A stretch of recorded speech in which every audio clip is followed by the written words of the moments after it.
तुलसी में निकली हुई मंजरी को क्यों हटा देना चाहिए? सुनिए इससे जुड़ी पौराणिक कथा। भारतवर्ष में तुलसी का पौधा न केवल एक पौधा है, बल्कि यह एक देवी के रूप में पूजित है। हर सुबह तुलसी को जल देना, उसके समीप दीपक जलाना, तुलसी स्तुति पढ़ना, यह सब एक हिंदू परिवार की दिनचर्या का हिस्सा होता है।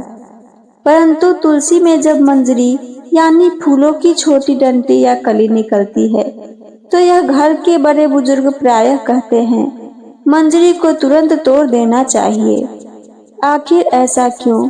क्या यह केवल एक बागवानी का नियम है या इसके पीछे कोई गहरा पौराणिक कारण है? आज की इस कथा में हम तुलसी की मंजरी से जुड़ा यह पौराणिक रहस्य जानेंगे, जिसमें छिपा है देवी तुलसी का दुख, भगवान विष्णु की लीला और एक स्त्री के महान त्याग की अमर गाथा। तुलसी केवल पौधा नहीं, एक देवी। तुलसी का अर्थ है अतुलनीय। पौराणिक ग्रंथों के अनुसार तुलसी कोई सामान्य वनस्पति नहीं, बल्कि स्वयं देवी वृंदा का रूप है। देवी वृंदा एक परम पतिव्रता स्त्री थी, जो राक्षस राज जालंधर की पत्नी थी। उनकी पतिव्रता धर्म के प्रभाव से जालंधर को अमरता प्राप्त हो गई थी। कोई भी देवता या असुर उसे मार नहीं सकता था। जब तक वृंदा का पतिव्रता धर्म अक्षुण्ण बना रहे, देवताओं की चिंता बढ़ने लगी। जालंधर का अत्याचार बढ़ता गया। जब देवताओं ने भगवान विष्णु से उपाय पूछा, तब उन्होंने एक लीला रची, एक ऐसी लीला जो वृंदा की दुनिया ही बदल दी। भगवान विष्णु और वृंदा की भक्ति। वृंदा केवल अपने पति जालंधर की ही नहीं, बल्कि भगवान विष्णु की परम भक्त थी। वे प्रतिदिन विष्णु को पूजा करती, तुलसी पत्र चढ़ाती और उपवास करती। जब जालंधर युद्ध के लिए निकला, तब वृंदा ने पति की रक्षा के लिए व्रत रखा और सकुशल लौटने की प्रार्थना की। भगवान विष्णु ने इसी घड़ी में अपना माया रूप धारण किया और जालंधर का स्वरूप लेकर वृंदा के समक्ष आ गए। वृंदा ने उन्हें अपना पति समझकर उनका स्वागत किया और उनका स्पर्श कर लिया। पतिव्रता धर्म भंग होते ही जालंधर युद्ध में वीरगति को प्राप्त हो गया। जब वृंदा को यह सत्य ज्ञात हुआ कि यह उसके पति नहीं बल्कि भगवान विष्णु हैं, तब उनका हृदय चूर चूर हो गया। वृंदा का श्राप और अग्नि प्रवेश। वृंदा को लगा कि उन्हें धोखा मिला है। उन्होंने भगवान विष्णु से कहा, हे नारायण, आपने मेरी पतिव्रता शक्ति को छल से भंग किया। मैं आपको श्राप देती हूँ कि आप भी स्त्री वियोग में तड़पेंगे। यह वही श्राप है जिसके कारण भगवान विष्णु को राम अवतार में सीता जी से वियोग सहना पड़ा। इसके बाद वृंदा ने अग्नि में प्रवेश कर लिया और उनका शरीर पंच तत्व में विलीन हो गया।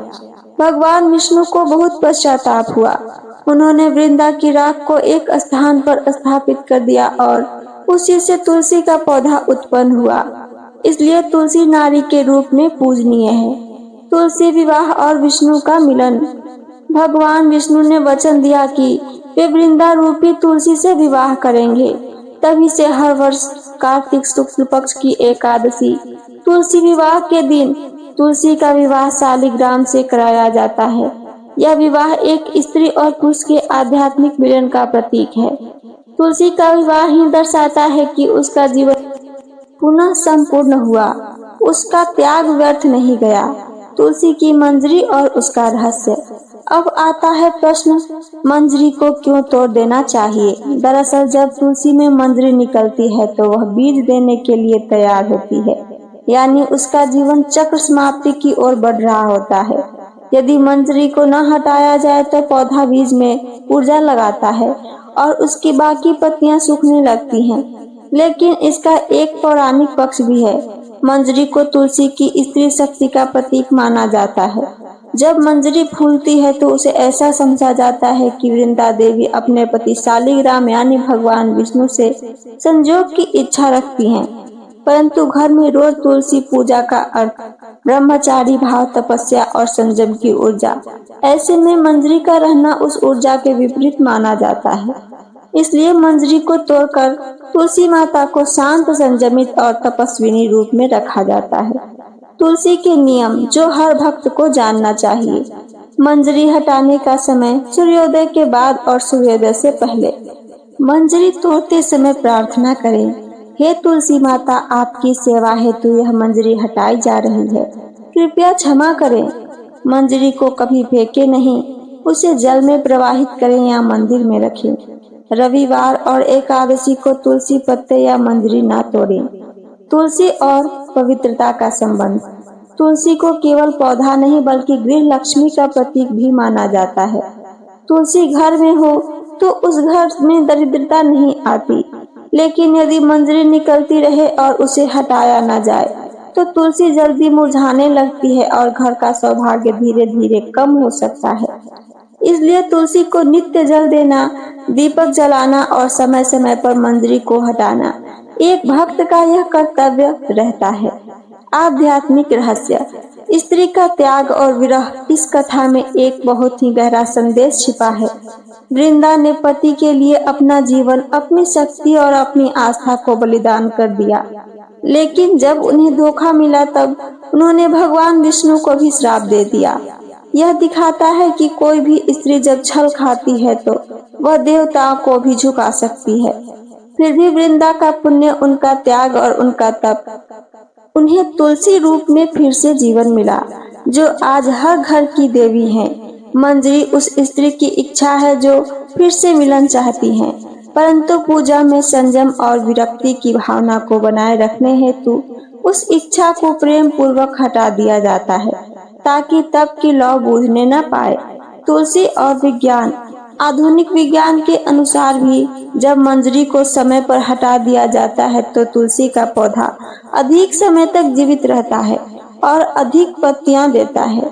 तुलसी की पत्तियों में पाए जाने वाले तत्व यूजेनॉल, एंटीऑक्सीडेंट्स और एंटीबैक्टीरियल गुण शरीर के लिए अत्यंत लाभकारी है। लेकिन जब मंजरी आ जाती है तो तुलसी इन गुणों को कम करने लगती है, क्योंकि उसकी ऊर्जा बीज बनाने में चली जाती है। इसलिए यह निर्णय केवल धार्मिक नहीं बल्कि औषधीय रूप से भी सही है। निष्कर्ष जानिए। एक श्रद्धांजलि देवी वृंदा को। मंजरी को हटाना कोई अपवित्र कार्य नहीं बल्कि यह एक सहज श्रद्धा है, देवी वृंदा के प्रति जो जीवन भर त्याग और भक्ति का प्रतीक बनी रही। जब भी आप तुलसी में मंजरी देखें तो उसे हटाने से पहले एक बार उनके इस त्याग को याद करें। एक स्त्री जो पति के लिए अग्नि में समा गई, भगवान को श्राप दे बैठी, परंतु अपने पुण्य से धरती पर आज भी जीवित है, एक पौधे के रूप में जिसकी पूजा स्वयं भगवान भी करते हैं। तुलसी पत्रम जलम पुष्पम यह समर्पयते मम श्रद्धया प्रयतो भक्त्या तदहम भक्ति पूर्तकम। जो भी भक्त तुलसी पत्र, जल, फूल आदि अर्पण करता है वह मेरी भक्ति को तृप्त करता है। यदि आपको यह कथा ज्ञानवर्धक और भावनात्मक लगी हो तो कृपया इसे अधिक से अधिक लोगों तक जरूर साझा करें और तुलसी माता की कृपा से अपने घर को पवित्र रखें। तो ये थी मेरी आज की कथा और इससे जुड़ी जानकारी। मेरी कथा और जानकारी आप सबको पसंद आई हो तो चैनल को सब्सक्राइब करके वीडियो को लाइक करना ना भूलें। साथ साथ अपना एक प्यारा सा कमेंट करके हमें जरूर बताइए। सुनने के लिए धन्यवाद। जय श्री हरि, जय माता तुलसी।